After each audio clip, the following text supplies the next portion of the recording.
بسم اللہ الرحمن الرحیم صلی اللہ علی محمد صلی اللہ علیہ وآلہ وصحبہ وحبابہ وذریاتہ وأہل بیتہ وأہل طاعتہ اجمعین وکل امتی وبارک وسلم۔ ناظرین، آج اتنی سائنس جب ترقی کر گیا ہے، جب ٹیکنالوجی اس قدر جو ہے وہ جدید ہو چکی ہوئی ہے، جب لوگ آج کے دور میں بڑے بڑے کام سر انجام دیتے ہیں، بڑی بڑی چیزیں ایجاد کرتے ہیں، اور پوری دنیا میں اس وقت جو ہے وہ ٹیکنالوجی، جدید قسم کی ٹیکنالوجی جو ہے وہ عام ہو رہی ہے، اور ملک جو ہے وہ ترقی کرتے ہیں، لیکن یہ ایک ایسی افسوسناک چیز ہے اور ایک ایسی تکلیف دہ چیز ہے جس کو جب بھی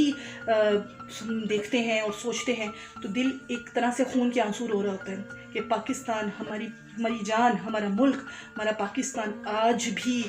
اسی بدحالی، غربت اور افلاس، انہی سب چیزوں کا شکار ہے۔ میں اس چیز کو بتاتے ہوئے، بیان کرتے ہوئے بھی میرے دل میں ایک طرح سے جیسے کہتے نہیں کہ افسوس ہوتا ہے، دکھ بھی، اور کہیں کہیں آنکھوں سے آنسو بھی جو ہے وہ ایسے لگتا ہے جیسے بہہ نکلیں گے، اور اس طرح سے حالات ہو گئے ہیں کہ جب بات کرتی ہوں آج کے دور میں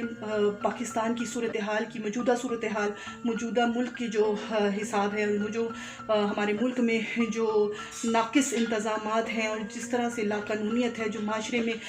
تنزلی ہے، جو معاشرے میں پستی ہے، جو معاشرے میں بدحالی ہے، جو معاشرے میں ہر طرح کی جو کہتے ہیں، جس کو کہنا چاہیے کہ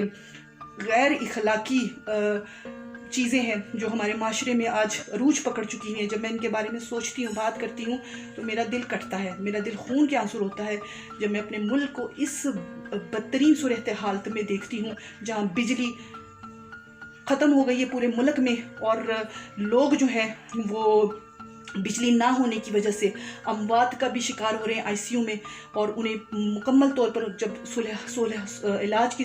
صورت ان کی نہیں بنتی تو وہ پھر اپنی زندگیاں جو ہیں وہ ان سے ہاتھ دھو بیٹھتے ہیں۔ جب ملک میں اس قدر بدحالی ہے کہ مہنگائی اس وقت اپنے عروج پر ہے، ہر چیز اتنی مہنگی ہو گئی ہے کہ غریب آدمی جو 2 وقت کی روٹی اپنے بچوں کو بڑی مشکل سے کھلاتا تھا، آج 1 وقت کی اس کی روٹی اپنے بچوں کو کھلانا اس کے لیے جان کا وبال بن گیا ہوا ہے۔ آج پورا ملک اندھیروں میں ڈوب رہا ہے، مہنگائی اپنے عروج پہ جا پہنچی ہے، آج کرپشن اپنے عروج پہ جا پہنچی ہے، آج تمام جتنے بھی پاکستان کے شہری، چاہے وہ امیر ہو چاہے وہ غریب ہو، وہ سب کے سب آج اس دور میں ایسی بدترین صورتحال سے دوچار ہیں کہ جو پہلے کبھی بھی نہ پیش آئی، نہ سمجھ آئی کہ ایسا ہو بھی سکتا ہے۔